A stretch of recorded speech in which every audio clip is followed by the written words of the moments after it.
Attila me propose de devenir son conseiller, annonce Oreste à son père. Stupéfié de cette nouvelle inattendue, Tatule ne dit rien. Son cœur se met à battre. Il retient son souffle et sent la chaleur envahir son corps malgré la fraîcheur de cette vaste salle de sa maison à Pétavium, si froide au mois de décembre. Une chute de neige avec de gros flocons. Beau et sec, qui tombe sur la fenêtre calme un peu l'esprit de Tatule. Il regarde attentivement son fils, réfléchit encore quelques instants et demande « As-tu déjà accepté ?» J'ai dit que j'accepte sous réserve de l'autorisation du gouvernement romain et de l'accord de ma famille. Cette réponse soulage le père. Je crois que tu as bien réfléchi. Mais pourquoi la régente accepterait-elle que tu passes au service des Huns? Parce que ça répond aux intérêts de l'Empire. Pourquoi? Commençons par l'intérêt de notre famille. Tu m'as demandé, toi-même, d'établir de bonnes relations dans le gouvernement des Huns pour protéger nos propriétés entre le Danube et la Drave. C'est exact. Attila veut me charger des relations avec le gouvernement de Ravenne. Les yeux de Tatule grandissent d'étonnement et il s'exclame. Comment peut-il avoir une si grande confiance en un Romain comme toi qui veut de tout son cœur sauver l'Empire et la civilisation romaine? Lui aussi, il veut sauver la civilisation romaine. N'oublie pas qu'il a fait ses études en Italie et qu'il a aidé le général Genride à recruter 10 000 mercenaires pour sauver l'Empire. Oui, c'est vrai. Mais quelle politique envisage-t-il de mener par rapport aux empires romains? Il veut la Pax Anno Romana, et pense que c'est la seule possibilité d'avoir une paix stable de l'Espagne à l'Oural. La paix anno-romaine, ne rêve-t-il de conquérir le monde romain et de mettre sur le trône un empereur fantoche comme Attale, proclamé par Alaric en 409, et Jovinus? Proclamé par les rois Goar et Guntiarius en 411, les Huns sont beaucoup plus puissants que les Visigoths, Alains et Burgondes. Ils sont nombreux, bien organisés et occupent des territoires immenses. Mais ils sont, en fait, moins dangereux. Ils ne veulent pas comme les autres barbares s'installer sur les terres romaines car ce sont des cavaliers des steppes, éleveurs et chasseurs. Attila veut confédérer l'Europe barbare. Peut-être la civiliser et, surtout, assurer la cohabitation de tous ces peuples si différents. Je peux l'aider pour sauver l'Empire. Tatule pousse un soupir de soulagement et s'exclame. Que Dieu l'aide. Je comprends que ce projet grandiose te passionne et tu peux faire à la cour des Huns une carrière intéressante, plus brillante qu'à Ravenne. Aux grands mots, les grands remèdes. Peut-être, sauveras-tu effectivement de cette manière la civilisation romaine. Je sais que tu ne déshonoreras jamais notre famille. Mais le comte Romulus sera-t-il d'accord que ta femme, sa fille parte avec toi dans un pays barbare? Les petits flocons de neige, mélangés avec la pluie, tombent sur la fenêtre de la maison de Romulus à Ravenne. Le comte réfléchit à haute voix. Je pense que la régente acceptera ta demande pour avoir de bonnes relations avec les Huns et aussi diminuer l'influence des Sius. N'oublions pas qu'elle n'a pas hésité à épouser. Après avoir été capturée pendant la prise de Rome en 410 par les Goths, un roi barbare afin de sauver l'Empire.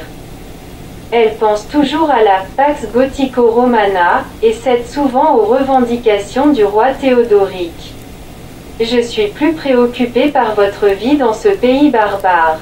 Ma petite Julia, elle est si raffinée. La capitale des Huns est une ville, certes en bois mais agréable à vivre. Oreste s'approche de la fenêtre et s'exclame « Regardez, ici à Ravenne, il y a aussi beaucoup de maisons en bois. Je n'aime pas ces marais tristes qui nous entourent ici, ces canaux pollués. Ravenne n'a pas d'âme. C'est seulement la peur des barbares qui l'a fait capitale impériale tandis que la capitale des Huns a son âme et son charme particulier. Je me sens là-bas comme dans les temps héroïques de Rome quand nos ancêtres étaient proches de la nature. Mais, par exemple, on sait que les barbares se lavent rarement. Comment veux-tu que j'imagine ma fille sale et puante?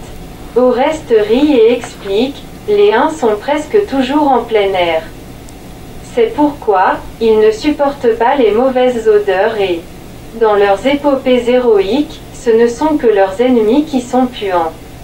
Nous aurons 2 maisons.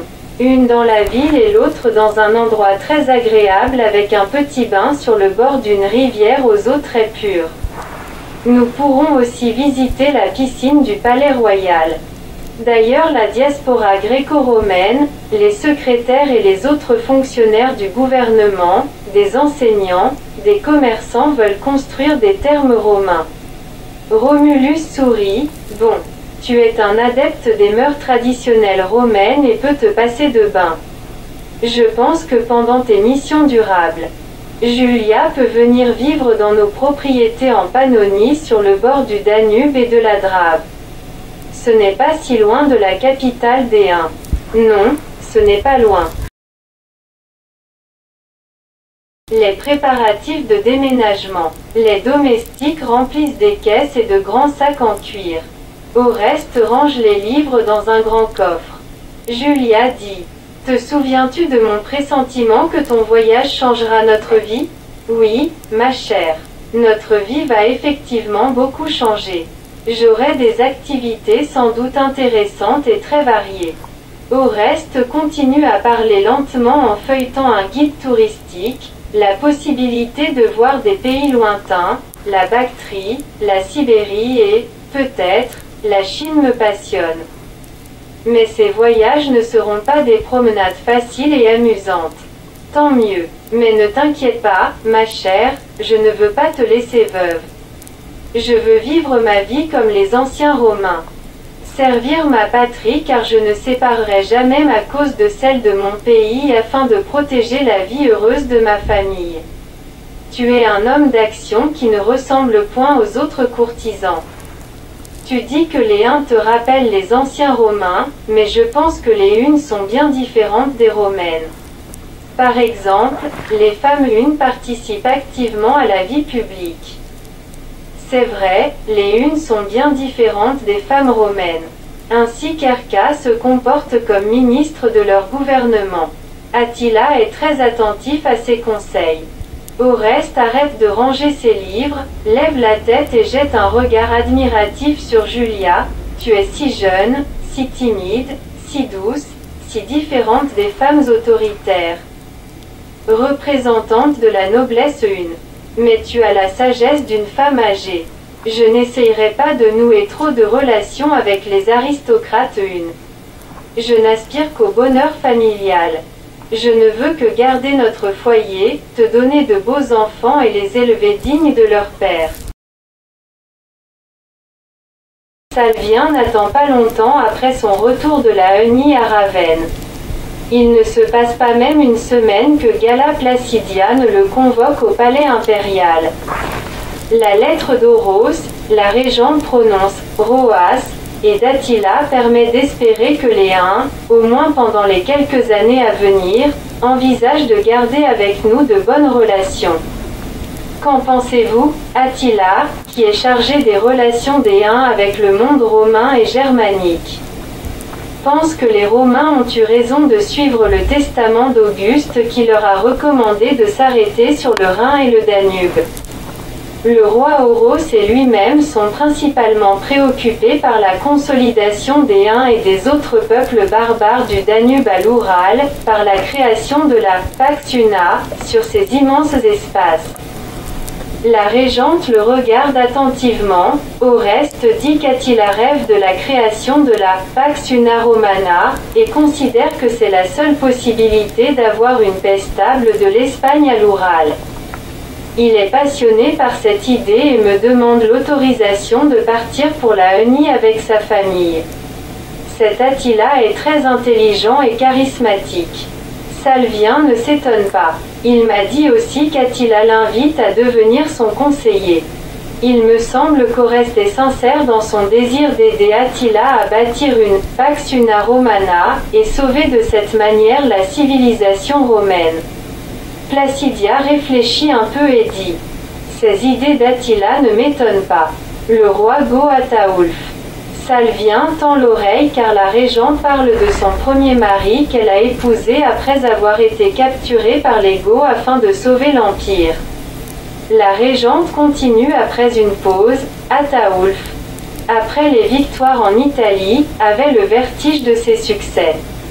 Il a commencé à rêver de remplacer les Romains par les Visigoths comme une nation dominante dans notre empire, c'est-à-dire, il pensait à la Pax Gothica, sur le territoire de l'Empire romain d'Occident. Mais après nos discussions, il a compris que les Goths n'étaient pas habitués à respecter les lois et n'étaient pas assez nombreux. C'est pourquoi il a commencé à penser de la Pax Gothico-Romana et décidé de quitter l'Italie avec ses Visigoths. Salvien remarque: les Huns sont les héritiers d'une ancienne tradition impériale. Ils sont assez nombreux et occupent des territoires immenses. Autrefois, les Huns pouvaient mobiliser contre la Chine une armée de 400 000 cavaliers. Il n'est pas exclu qu'ils puissent le refaire aujourd'hui si leur appel est entendu assez loin, jusqu'à l'Asie profonde. Ils ont aussi parmi leurs vassaux les Germaniques et plusieurs autres tribus. Placidia l'interrompt brusquement. Vous ne pensez pas que cette idée de la Pax Una Romana peut en réalité dissimuler l'intention d'Attila de créer avec son ami Essius un nouvel empire romano-unique? Qu'avez-vous appris sur leurs relations et leurs plans? L'officier boit du jus de fruits dans un verre apporté par une jeune esclave. Attila admire votre décision de venir en 410 à Rome assiégée afin de soutenir ses défenseurs. Il a exprimé l'espoir que vous élèveriez Valentinien en bon empereur, courageux et droit, digne de son père Constance. La régente sourit: Oreste me l'a dit aussi. Salvien continue avec conviction: il me semble qu'Attila est un homme religieux, qui croit en un Dieu unique et tout-puissant, habitué à se soumettre au code 1 de Moduncan, connaissant bien les lois et les coutumes romaines.